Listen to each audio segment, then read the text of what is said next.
Tinogara muno muICOT Mupungwe Chimurenga. Tine dambudziko ratasangana naro ramachidhau vari kuda kuya kuzopunza dzimba kana kuti bvisa patinogara.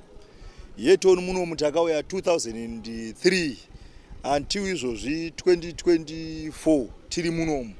Vakuya vachita vane matitle deeds. Machidhau zvavari kutiita mukati memusha uno hazvikutishungurudza nekuti isusu inini ndakauya mudunhu rineri 2009 ndopandakauya inini, but mwana nda 2009 chikutishungurudza manje chekuti ivo manje vakutaura kuti vakuda kuti Victor kuno, but inini manje handinopa ndotangira kuti tongoro muyouth handiti then iwo ndakatoiswawo nemachairman edu mukati menzvimbo ino, handina kumboita zvokutenga kana kuita sei, asi takaiswawo mukati menzvimbo.